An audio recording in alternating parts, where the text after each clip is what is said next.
Okay.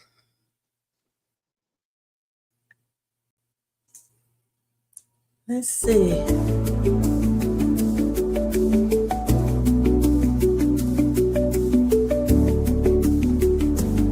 we live? Okay. I guess did I play the intro?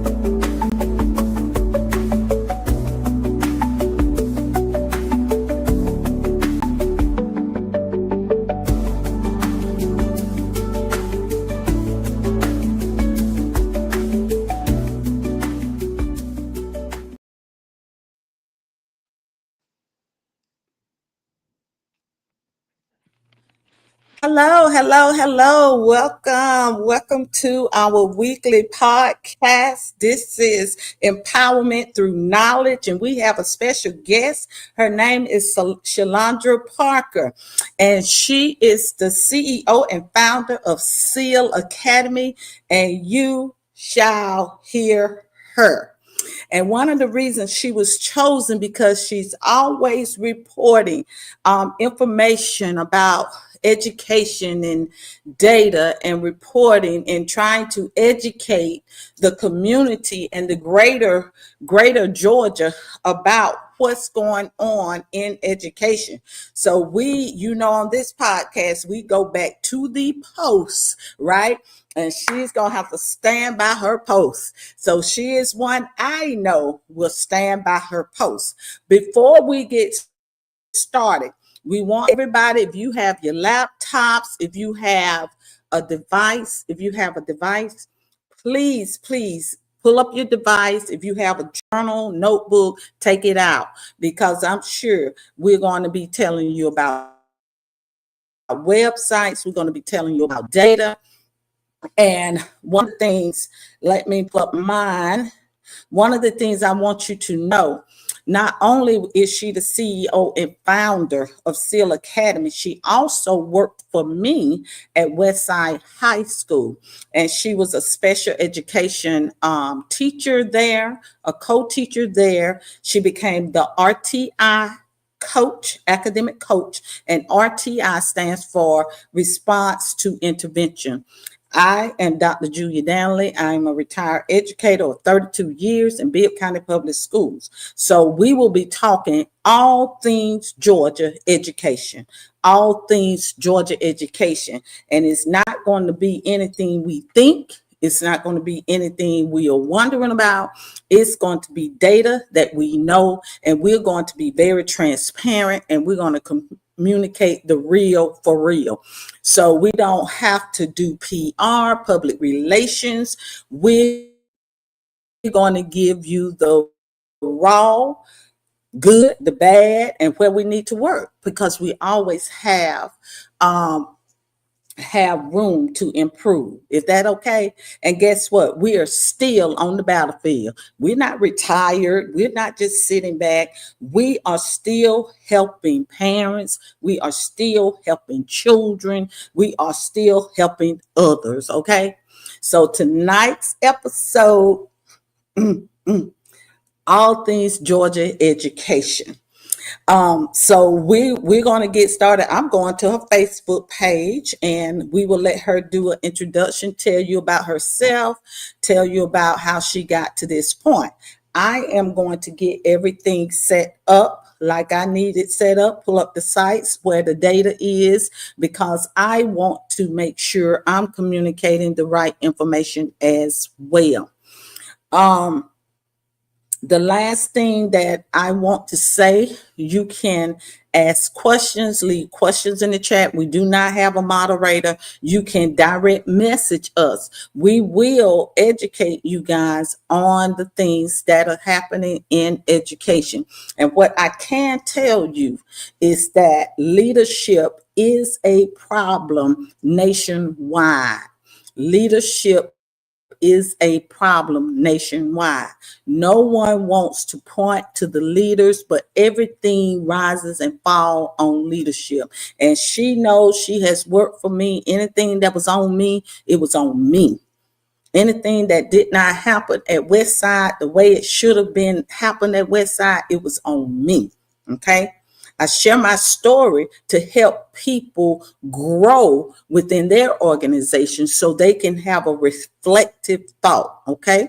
So you may or may not like what we're going to say tonight, but guess what? We're going to say it anyway. We're going to say it anyway. And we just going to say it by truth. And that's all it is. Okay, so several topics that we're going to explore. I'm going to her page right now as she begins to introduce herself. But we're going to talk about E-SPLOS. We're going to talk about grad rate. We're going to talk about chronic attendance. We're going to talk about student achievement. Parents, it is unfair for you to know where your child is academically. We're going to talk about the great things. We're going to talk about the great schools. We're going to talk about the data and how you find it through GOSA, through the CCRPI, through the state of Georgia. So we're going to talk, we have 1 hour and we're going to stay within that hour, okay? So the name of this podcast is Powerment Through Knowledge. So what do we spit out? We spit out knowledge. We don't spit out lies, right? We don't hide behind posts, right? We don't hide with anonymous names, right?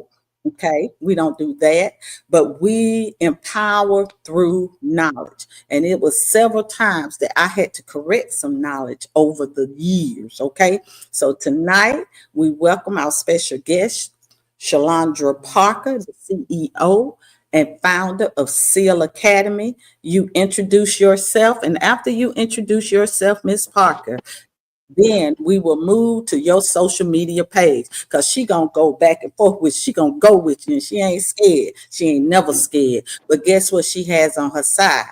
Data, research, right? Not what we think, not what we hope, but what's in the database. Okay. All right. Shalandra, you want to introduce yourself? Good afternoon. My name is Shalandra Parker. I am a 20-year public special education teacher. I'm non-traditionally trained, which means my first career was not into education. I fell into education. I've taught elementary, middle, high, psychoeducational, alternative schools. I started S.E.A.L in 2012 in Riverdale, Georgia, after my children experienced the loss of their father and my grandmother, and I had a friends commit suicide all within the 2 year range. I learned then that trauma responsive, multi-tiered supports, and also response to intervention methods were good with helping at-risk children because my children actually were at risk because of our losses. So S.E.A.L evolved from doing summer camp to after school program, and then we relocated to Macon, Georgia. So after school program, summer camp, we do meal boxes. We assist with tutoring, other services that you may need in the community. We network with families to find housing. We network to find transportation. So basically, we run a multi-tiered support system. In the school system, you would hear that as MTSS. That's multi-tiered supports. So whatever a family needs, they can come to us and we can help to plug in those pockets because I feel that better parents and families produce better children. So within that, my experience being a special education teacher, I saw the need for more individualized, personalized, trauma responsive education for students. So that's why we started S.E.A.L Preparatory Academy. We service age 6 weeks all the way through 12th grade. So that's basically all I have to say so far in a nutshell. Okay, we're going to have an icebreaker. And this may Okay. not have to do with education, and you don't have to Okay. go deep, deep, deep in it because we're going to Okay. learn about you. But you posted 4 hours ago. You posted, you said, listen, now I don't want you, get in no business, Yes. but you can be transparent or whatever. Yes. Listen, please don't double back to the problem you prayed to get away from. Yes. Yes, I would say So, that in general, to life in general. Like sometimes we pray for God to give us a new job, for God to give us a new car, for God to give us a new house, and then we do those same things that we were doing before, and now we right back in the same situation, like the Israelites running around because we didn't do what we were supposed to do. We weren't good stewards, so we didn't follow God. So God. So whatever we've gotten away from, don't go back to those ways. Like, don't do it again. Stop it. Do better. Do better. Learn And better, I know better, posted do something better. sim. So that's what I was thinking about that That's post today. right. Hmm. And so I posted something similar. I said, stop trying to make red flags green. You know, you get so Yeah. many red flags, and I've been dealing with people. You want them to, you wishing for them to be a better. Hmm. You hoping that they are not who God showed you that they are, but you constantly try making red flags green. And so it's time out to try to, Hmm. if they haven't gotten it together, if God, the first time he show you that red flag, you better rest assured that red flag, unless you see an action change. Unless you see an action change, that is repentance. And when you see that action change, Yep. then you know you can say they're moving out from that place. But you constantly dealing with red flags. He show you red flags. You wake up, you Hmm. see a red flag in that person, and then you might, then what? You marry them, and then you'll marry somebody with a bunch of red flags, and you steady trying to turn that red flag green, and it never turned green.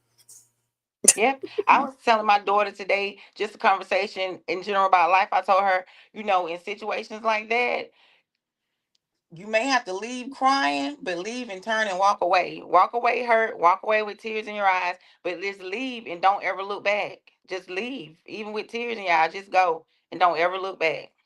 Okay. Another icebreaker. We're just getting people to know us, right? Before we get into their education, because I know they want to hear this. So here's another post. Well, Jaretta Ford posted this and you shared it. And I know Jaretta. Hey, Jaretta. So she said, just a quick thought. Okay. Just a quick thought. Ladies, men should come into your life to make it Mhm. easier, not harder or more complicated. I was telling somebody the other day, the Bible really mandate that our husbands, the men, our husbands, that they protect and they provide. And then I was in a conversation at the prayer picnic with one of the ladies, that people in your life, that they should look at it like computation facts. People should Mhm. add to your life or multiply. They should not divide or Mhm. subtract. Mhm. Anybody subtracting from your peace, subtracting from your life, subtracting from your bank account, or dividing from who you are as a person, and it's vice versa. This ain't all about women here. So that's a Mhm. litmus test. Is every time you go home, somebody subtracting and dividing, then that's a red flag, right? You Mhm. want people in your life that's going to add and multiply. Do you have any feedback on that? Yeah, I want to add to that too. And I love people who promote and push you towards your purpose in life. You want people who want to promote your God given talents, your God given whatever you have going on in your Mhm, life. You want people who push that and promote that. You don't want people who are going to be, like you say, dividing your time away from your purpose. You don't mhm, want people that are dividing your finances away from your purpose. So you want everything to be in alignment with what God has for your life and to be purpose driven. mhm. That's right. Okay. So let's and yeah, you invite people to stuff. Sometimes people want you to just show up. You ain't never showing up. That was a red flag. You ain't never show up for nothing. You don't show up. You constantly inviting, you don't show up. That's a red flag. So it's time to move. I sent a group of ladies that were at the Rich conference and the ones that we had at the prayer. And what I'm finding is that my circle is changing. And I said, we have moved away from our girlfriends into goal friends, GOAL friends. And that is what we want to do. We want to, in this season, we want to have goal friends and not girlfriends, because those girlfriends, sometimes they not on that board. They're not pushing your purpose. They're not engaging in your life. They're not entering your experience with you. And also they carry something that can't go with you in the next team. You Mm-hmm. trying to drag people into Mm-hmm. your wealthy place, but guess what? They're telling you the action they don't want to go. So have this internet been acting up all day, but I know that's why, they don't want the truth. So let's talk East Plus. Let's talk East Plus. Let that be, get that out the way. So I remember, and let me go back to that post, because you and who you going back and forth with? Marsha Talley. Who you going back and forth with about East Yes, Plus? ma'am. Yes, ma'am. Okay, hold on. And I like Marshall Taylor don't play. He gonna stand 10 toes down for what he believe in. We should have invited him on here. Wonder we should have, but anyway, we pretty much know. So before you get started, so I remember going to the board meeting. Okay. It was probably the summer board meeting. It was the committee meeting. And so the 2021 East Blast ended Mm-hmm. right in June. They had particular projects that they had to um, do, and I even did an open records request on those projects because they were trying to say the old fitness room at the Hutchins building on Riverside Drive was a part of the East Blast. Well, one of the things is when you have East Plus, it puts on the website the projects that are going to happen, right? And so I received notification that we did not utilize all the funds for East Plus for East Plus 2021. So two things that can happen. First of all, it cannot go into the general budget if all projects are not complete. So then the question becomes, are all of the projects complete from what was listed that they said they were going to use the East Plus money for that 2021 East Plus? Okay. I did an open records. So or if you had excess left, you could have very well. Now, this is my problem.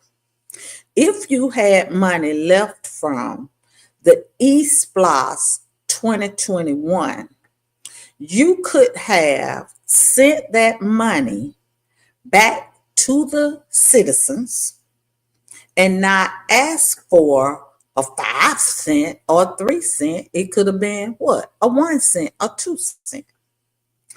And my issue with all of this is the lack of transparency. And in that particular committee meeting, and I was accompanied with some people, they began to have that conversation. And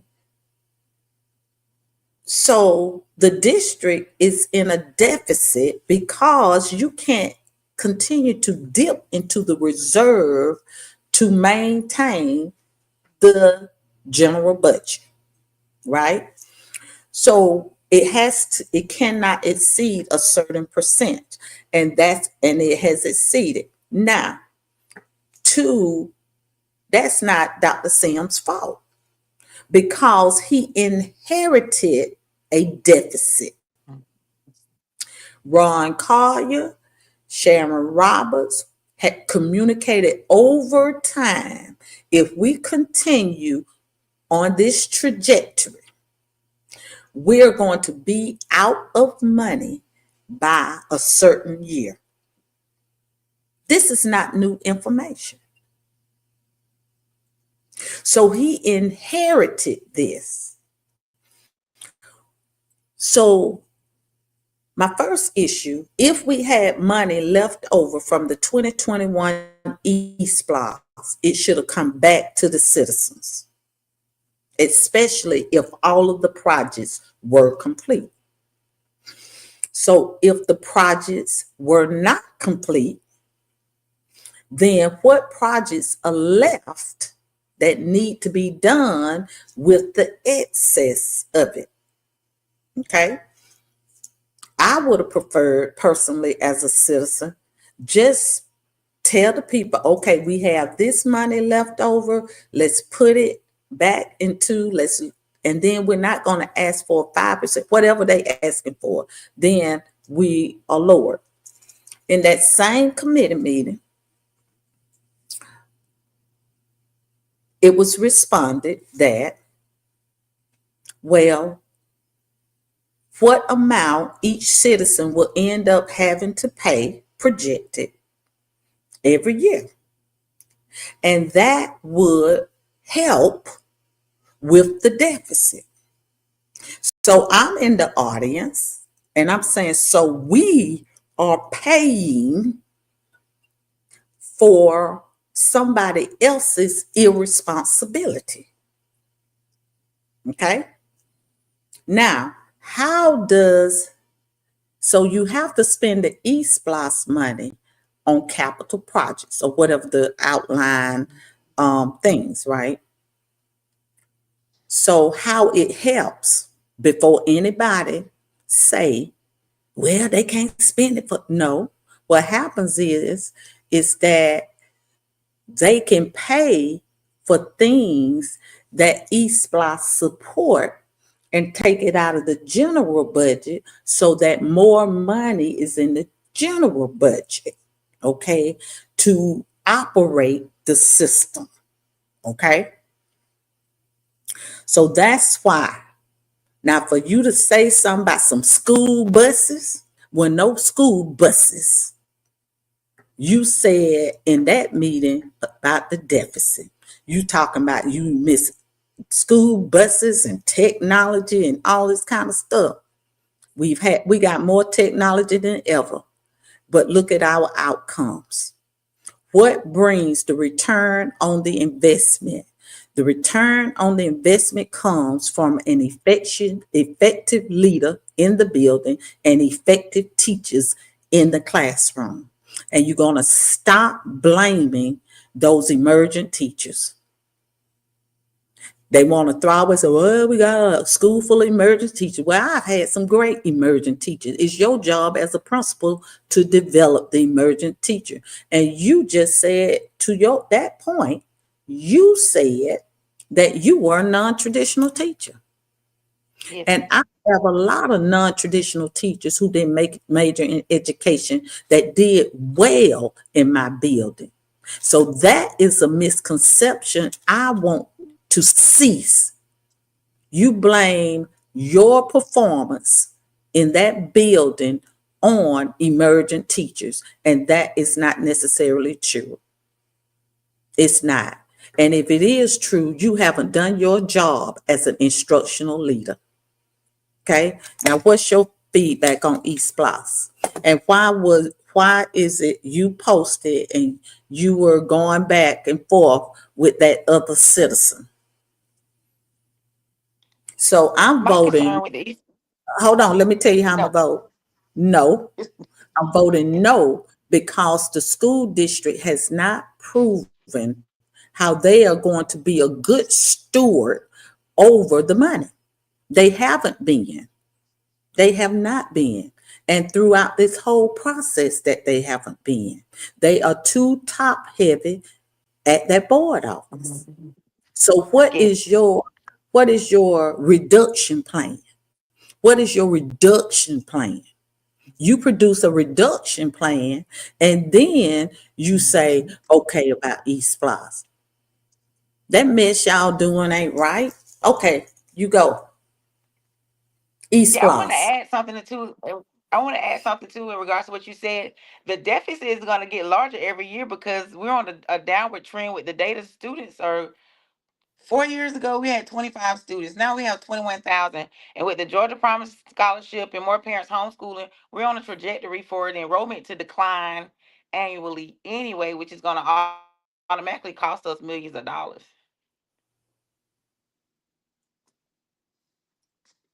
So, so with that being said, we had an opportunity.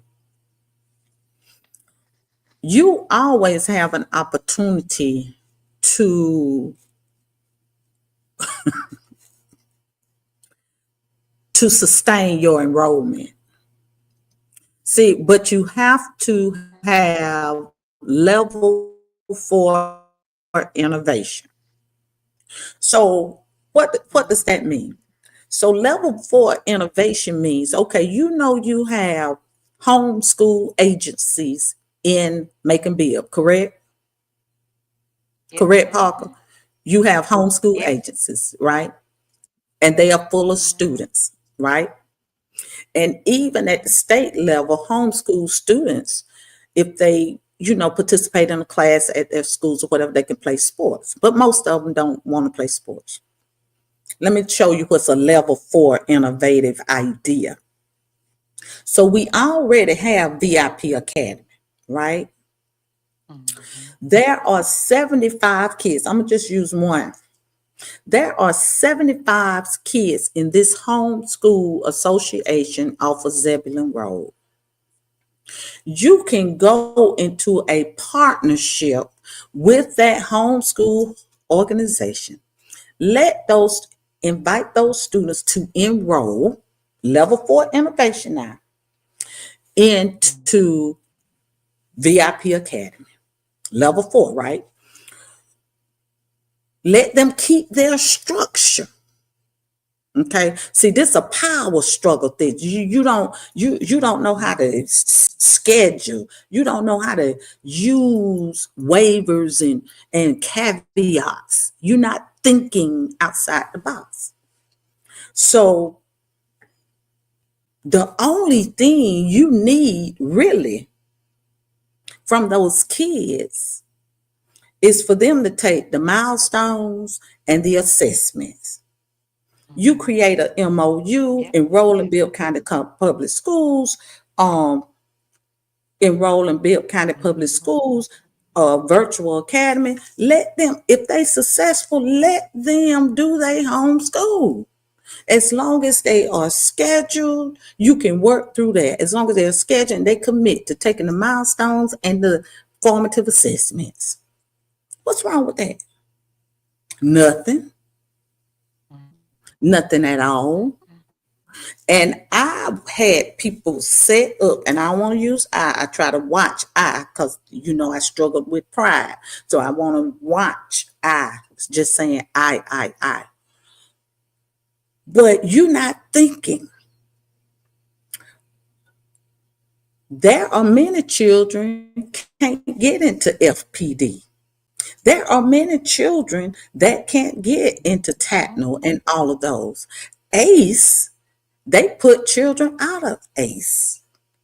So you have a clientele that you can cater to, but you trying to Mhm. fit everything in the traditional school. Why not leverage Hutchins and VIP Academy?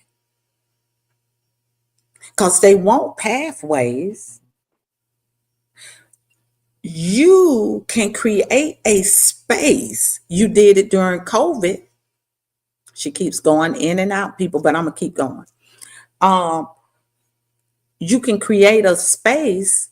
You created a space in COVID for attendance, for personalized learning, and you could also do that for you can also do that. I'm gonna tell her to come downstairs if she wants. Oh, there she is. Add to the stage. Okay.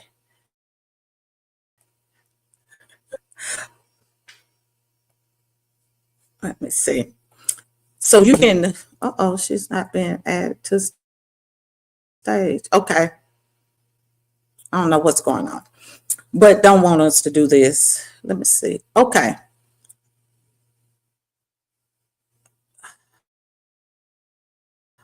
you good? I'm trying to add you to the stage. You I'm can back. just come down here with me if you want. Okay. Okay. I'm fine. Yeah, I'm fine. Okay. I don't know what's Yeah. going on, but Okay. if you get knocked out, come down here. Okay. Okay. You have anything to add to that? Anything about the level 4 innovation? Because that's with the governor's office of school of student achievement. They teach us state level 1 innovation, level 2, level 3, and level 4. No, I don't have anything I want to say about that. You I have just any want to thoughts say about that? the thoughts I have about that is the old way and the old tradition of education is kind of done.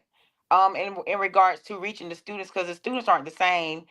We have our special needs and autism populations are increasing. We also have non-traditional families. We have different types of learners. So there Mm-hmm. are a lot of dynamics that go into play with education. Now, a long time ago, everything was traditional. It's one size fits all. But now you have to meet the needs of Mm-hmm. the individual learners. And that's where personalized learning comes from in multi-tiered Mm-hmm. support and trauma responsive practices. So you have to cater to the needs of the children. The children don't have to cater to the bubble or the mold that you want them to Yeah. fit to. And that was our question, correct? How do you want to Yes. have school? How do Yes. you want to have school? Well, we had school students that could not get to school until second period. Oh, okay. So you want to have school from second period to eighth period? Right. Yeah, because they can get there to nine, and you can schedule an eighth period. See, Hmm. because of adult comfort, and we failed to think outside of the box. And just like you said, the traditional way is what? Over. Yes. Then you have to say, okay, baby, how you gonna have school? Some students can't make it past lunch. Right. Right. And some students don't need all day to do their work. Some students can get their They work don't. done in 2 or 3 hours. They don't need to be in school 6 hours. They don't need They to can be get in their there. one That's it. their work done in 2 or 3 hours and they're done for the day. Okay. Okay. So anything else on East Plus? You have any? How are you gonna vote? I'm voting no because I have some data that I would like to share. I've been doing a Okay, lot of share it. research. Okay, Okay, share it with us. so the root causes based on my research of the deficit are is our enrollment decline because we are 15% decrease over the last 10 years. We lost our COVID funding, rising cost of inflation. Hold on, Miss Parker. Miss Yes, Parker, hold ma'am. on a second. Yes. Let me tell the people something. If you all have a question, put it in the chat because we can't see the chat. We don't have a moderator. So if you all have a question, I promise you, me or myself me or Miss Parker will respond to you after the podcast or throughout the week. Okay, start back with your data. You said 15% of Increase, enrollment decline. decrease in our, yes, ma'am, 15% decrease. Our federal funding, we lost the COVID funding. Most of those grants started ending in 24 and 25. Rising costs, inflation, 16.8% inflation projected over the next 3 years. Inefficient, facility utilization. 11 of 21 elementary schools are below the state minimum enrollment of 450 students, and reduced state equalization grants. That's from my research, some of the root causes of the deficit, which can't be addressed by using the East Blocks because we're gonna have to keep borrowing money. Like until we fix the problem, we're gonna have to keep Mhm. Yeah, spending yeah. You more you're and gonna more and continue. more and more. Yes, until we fix some of our root causes and our problems.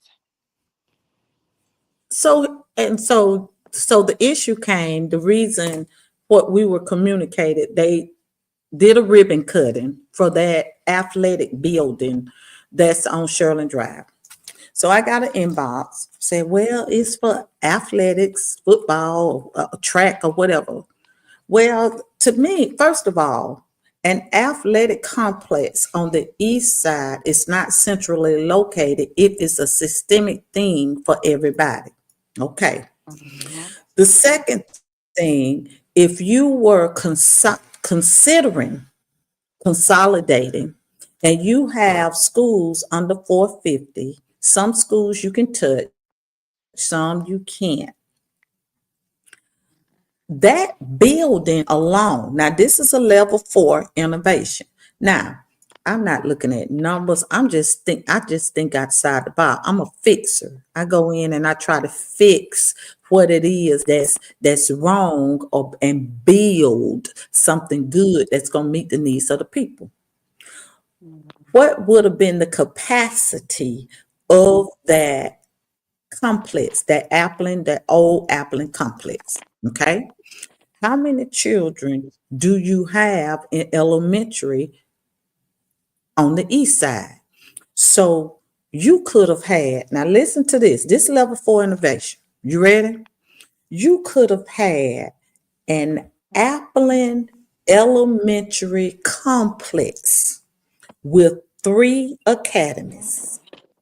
Each of those principals are in charge of each of those academies. Northeast has a health science focus.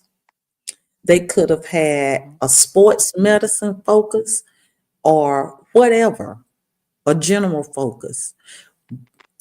Well, to Miss Allen's school is the foreign language. She is a magnet school. So if you were talking about consolidating and they have less than that number, why not look at what is it that complex can happen? You have one East Macon elementary complex. Now, that's one idea.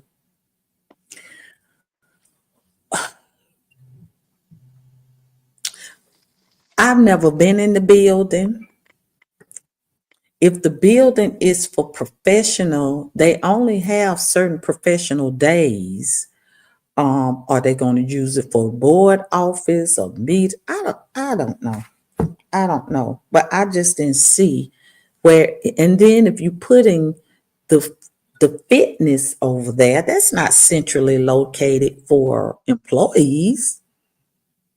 Mhm. That just didn't make sense to me.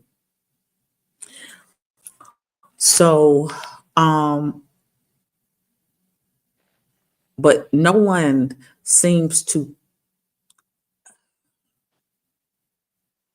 I'm being trying to be nice a little bit, but nobody is thinking or listening or looking at the bottom line. I don't know.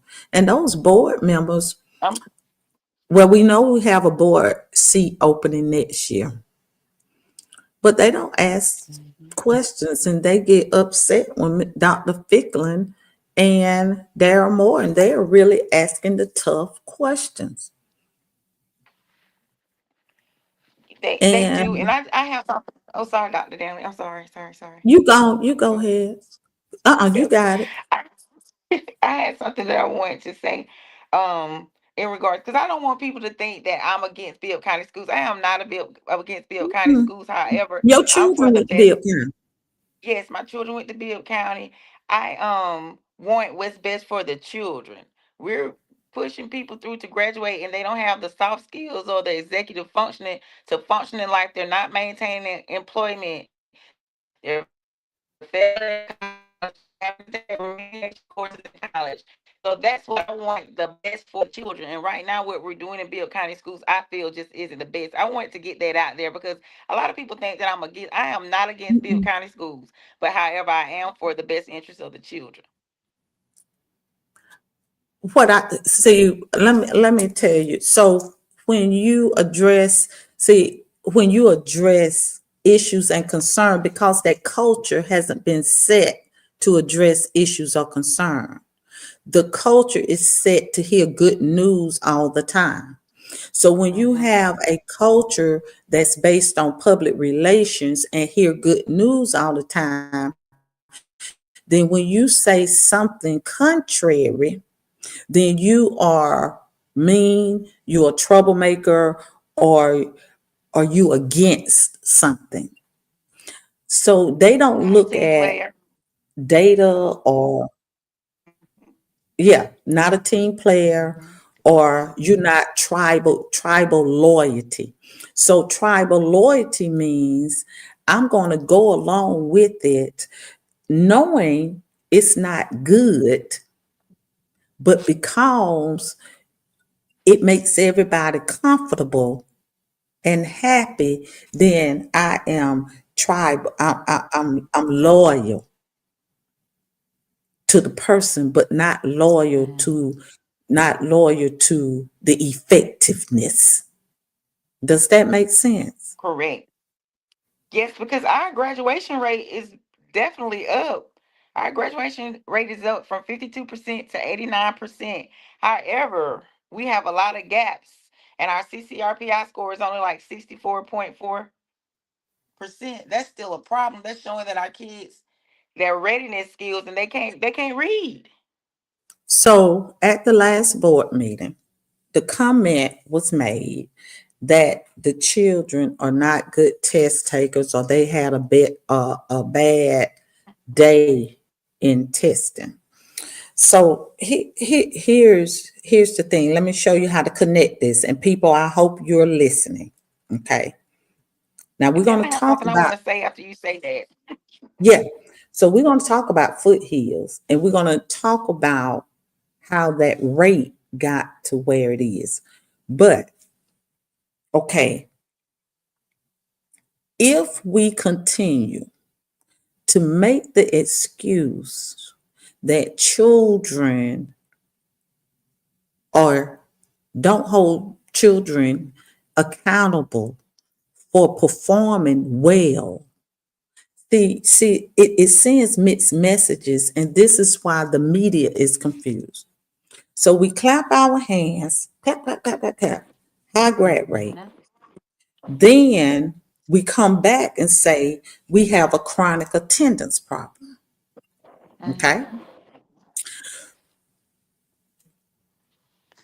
So the thing is, did the 12th graders, how many of those 12th graders had the chronic attendance and they graduate or not?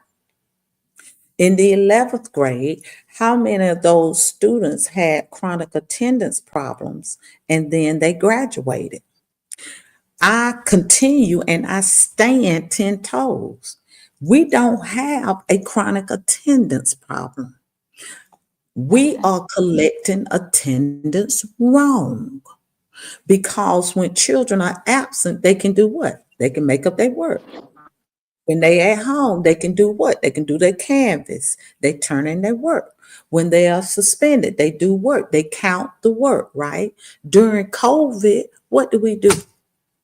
We took attendance about the time they spent on a computer assisted platform. We took attendance based on the work they turned in. We took attendance if they stayed after school on Saturday. We took a holistic view of attendance.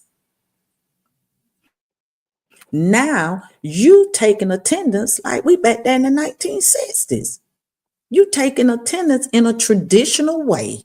Now, if it's the state that needs to change, the state needs to change. But they have an alternate way of taking attendance at the state because I have used it. And Infinite Campus, we can take that attendance.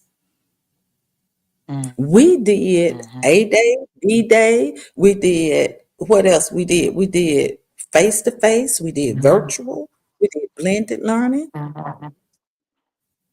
So when you say Mhm. we have a chronic attendance problem, then what is the consequence? What's the outcome? Are they flunking? Do we have a retention problem? Or is everybody being passed along to the next grade? Mhm.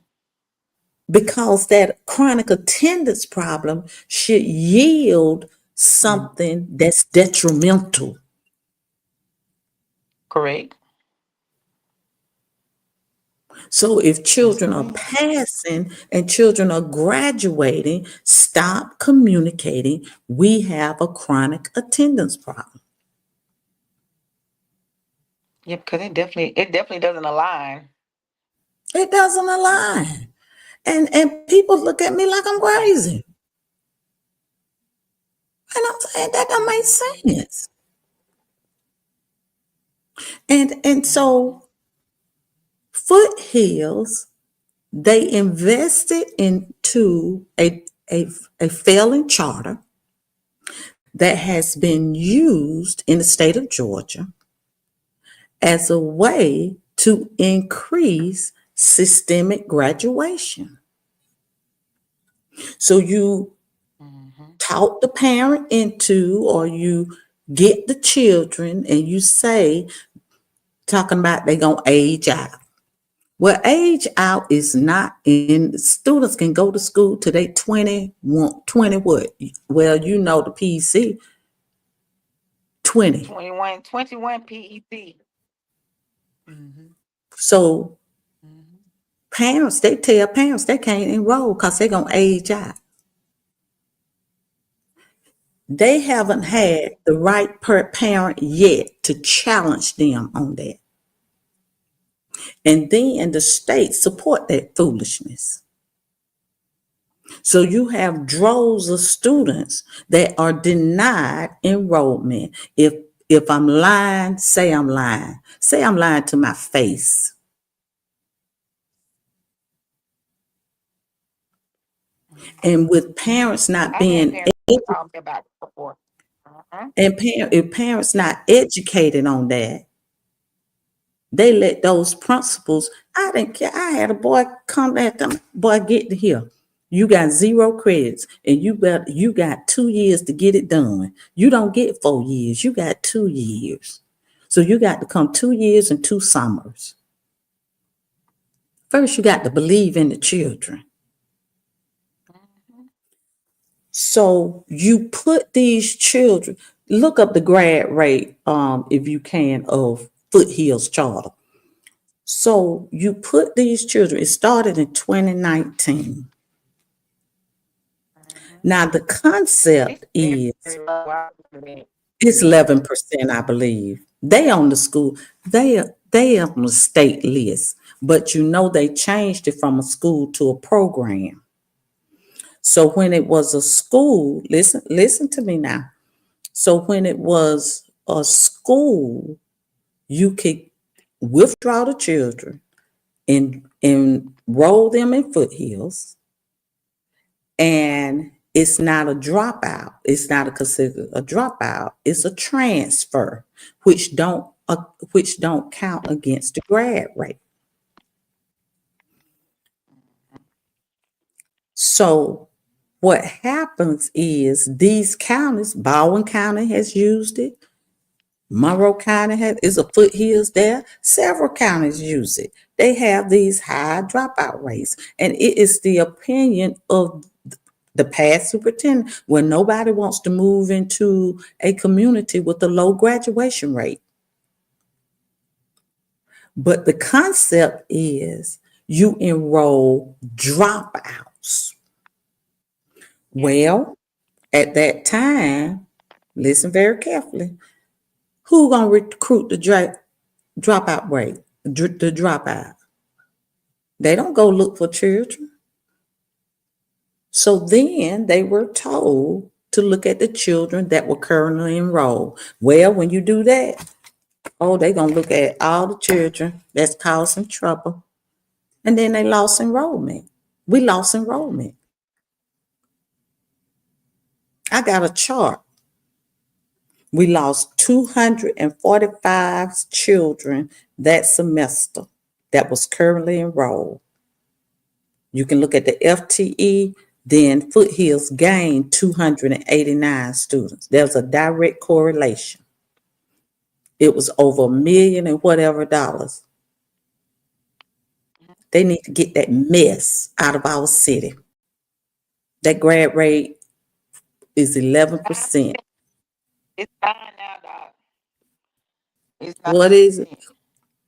9%. 9%. And not only that, now let me tell you something.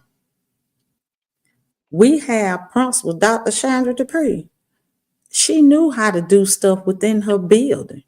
Although, and I'm calling her name for a reason, although, our employees work there, but they already knew about after school. They already knew about Saturday school. They already knew about having those programs. We knew how to do that at our high school. So we didn't need, Twilight was our program, so we didn't need no foothills. Now, these last 2 years, because they only changed that program, I think, to a program. Now, the grad rate, it don't count as a dropout. It's on the schools thing. Now, ask me how many children are enrolling now.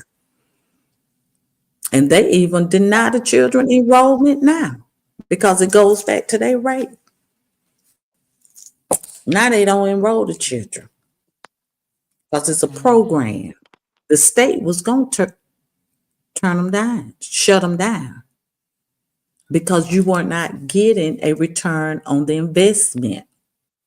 That was millions of dollar operation every year. And districts in this state was utilizing that, knowing that they don't have a setup to graduate children.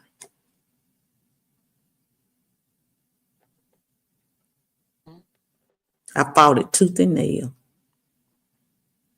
But I'm just one person. So what I suggested is, okay, to determine, here you go, Parker, what was the literacy rate of this class of 25? Look up the 11th grade, go back to the CCRPI. What was the literacy when they took the American Lit?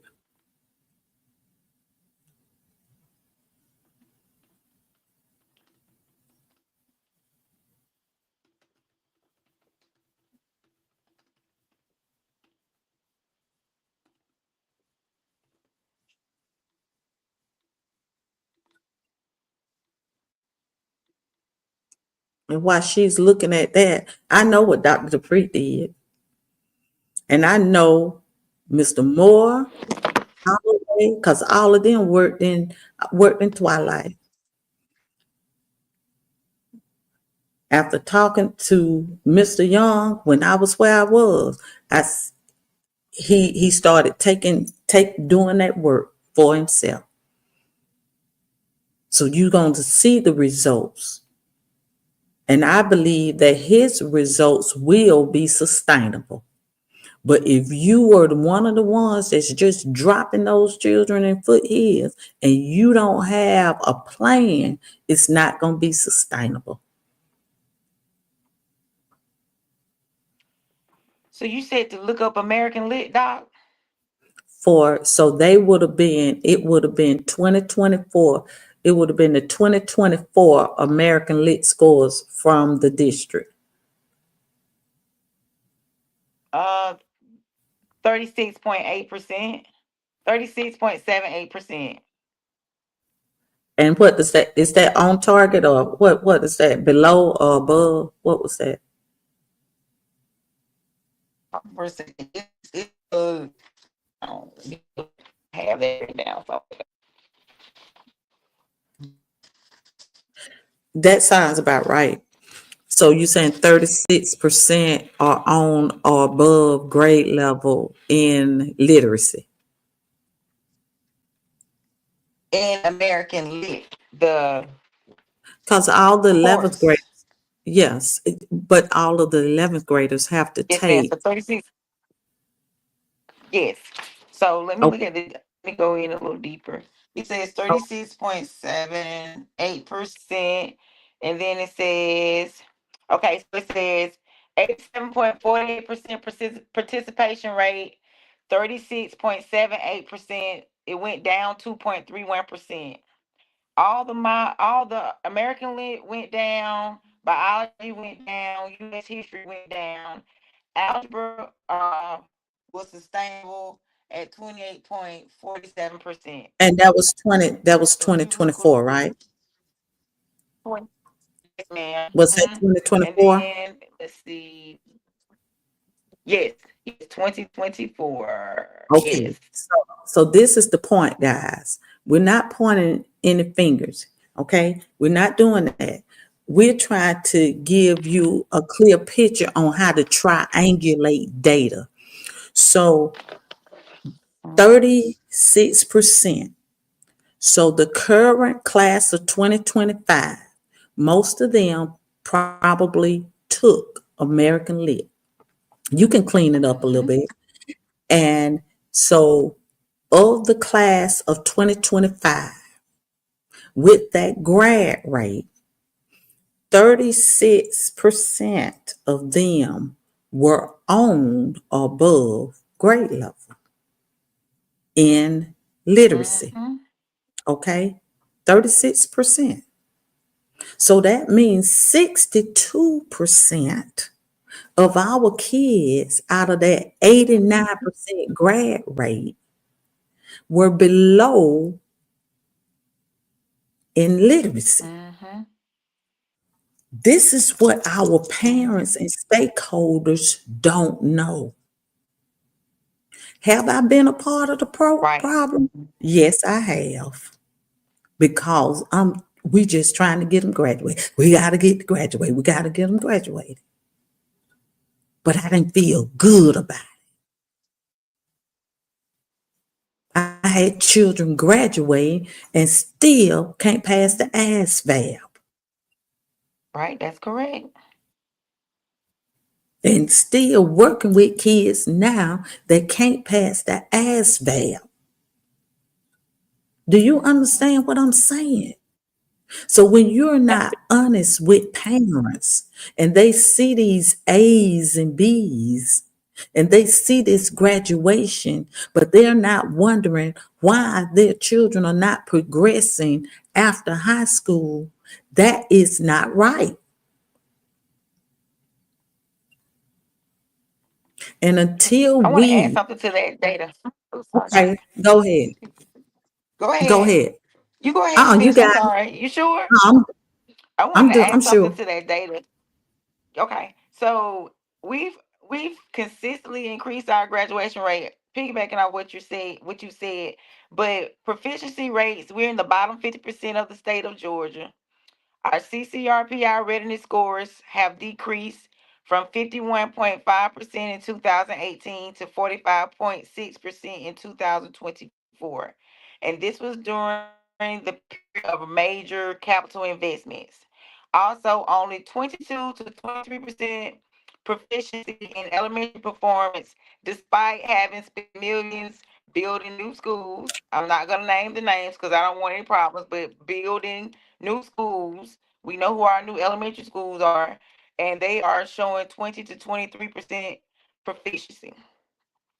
So the data says that 72.6 economically disadvantaged student population suggests that non-facility factors dominate academic outcomes. That's my research. So if non-facility factors Mm-hmm, dominate academic outcomes, that's what it says. mm-hmm, exactly. And so when they don't know, right? They don't know what they don't know, but then they Mhm. perish for the lack of knowledge. Then they are misled. They are misled. They are misled. Mhm. Um. So what do we do? First of all, we have to start with a foundational truth. Okay, what are we doing well? What are we not doing well? And then what are we going to do about it? Mhm. And who are we going to hold accountable for it? They Mhm. were we I remember being in a meeting, and they that was the big talk: learning loss, learning loss, learning loss. So they had the data prior to COVID, the reading data. Then they had the reading data during COVID and the reading data after COVID. We were all in a meeting, and the past superintendent said, "What do you see?" Everybody just looking. So I raised my hand. I said, "I don't see a statistical difference." They stayed the same during COVID, prior to COVID, and after COVID. There's no learning loss. Statistical differences is 3 to 5% gains show an impact on an intervention or an event. Okay, we can Mhm. make progress, but we need every year we're losing children. One child lost is Yes. bad. That's not good. That's somebody's Mhm. child. Mhm. But the excuses, the lack of urgency, the blame game, the tribal loyalty, the plausible denial, all of that, it has got to cease and desist. Mhm. Did you pull any more data? But tell Yes, people ma'am. where they We can find. have. Okay, so they can find anything that you want to find. You can go to the Georgia Department of Education. Just go to the Georgia Department of Education. If you're not computer savvy, you can just go to your search bar and type in Georgia Department of Education, Bill County Schools. It'll pop up, and then there'll be a green box in the middle, and then you click that box, and then it'll tell you to type in the school. You just type in Bill County School District. It's simple and easy to find CCRPI. Mm-hmm. And Well, GOSA simple for too. some people like me because I look at it all the time. Yeah. Yes. So, but if anybody ever wants to, So she was saying she keeps getting kicked off. So what she's saying, you can go to Georgia DOE CCRPI to find your child's school, to find the CCRPI. You can also go to GOSA, Governor's Office of Student Achievement. You can see discipline data. You can see how many teachers have certifications. You can see, let me add her to the screen. Let me add her to the stage. You can you can go to the governor's I'm back. office of student achievement as I've had well, I've and had we will trouble with put my those. internet all day. Sorry, I've been having problems with my Oh, internet. that's okay. We're gonna be better. We're gonna be better, honey. This is raw and cut. We don't do no editing. None of my videos, you're not gonna see no editing, because I want you to see the good, the bad, the crazy, and whatever. Okay. So we've done enough fixing. So we want you to see who we are. Okay. And we want you to see our fails and how we recover. This is about recovering. This is our city. And we love our city. And we want all of our babies to get the best, right? And we're here to support. Mhm. We're here to support. But guess what? We ain't here to play. Ain't nobody gonna make you feel good. Leaders, you got to Mhm. lead. And you sometimes you got to lead when you know what's best for your children, and ask for forgiveness later. Mhm. You have to be innovative and creative. I met with a Mhm. principal the other day. Well, we can't do that. They said we got to do this, this, this. Well, is it working? I said, well, why you keep doing it? Mhm. You need to go to the table and talk to whomever, because I'm sure that you have a superintendent. You have superintendents and assistant. Okay, so you say it this way. If you don't get that data, then it's on you. This is what we have. But I'll give you the autonomy, but you have to earn the autonomy. If you ain't got no data, if you're not doing well, no, you don't get to do what you want to do. But if you're a high performing middle school like Miller or or Springdale or whatever, those leaders should have autonomy Mhm. because they And have they should be proven training other success. people in the district. Yeah, like Yes, Tanya and Allen they over should there at also be Birdell training High, other she should district be training teachers. other Title One They should be schools. training other teachers. She should be training other Hmm. teachers. And she has applied for jobs down there. Why she what and she is a national Title One. She is this close, Shalandra, to being a 90-90-90 school. A 90-90-90 school is 90% socioeconomic disadvantage, 90% African American, 90%, close to 90% with her test scores.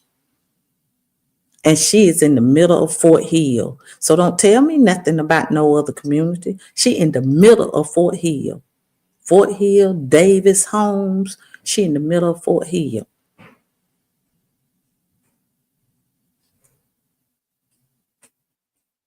Not many magnet kids probably go over there.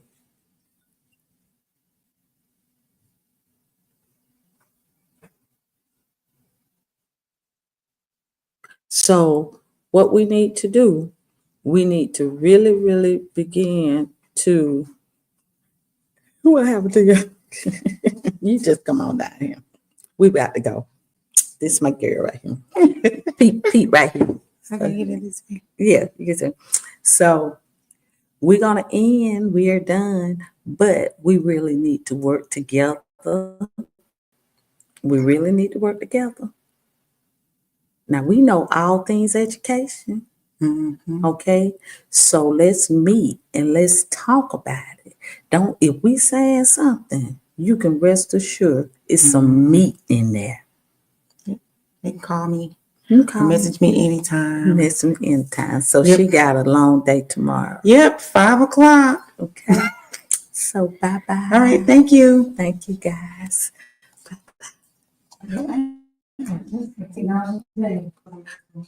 Well, if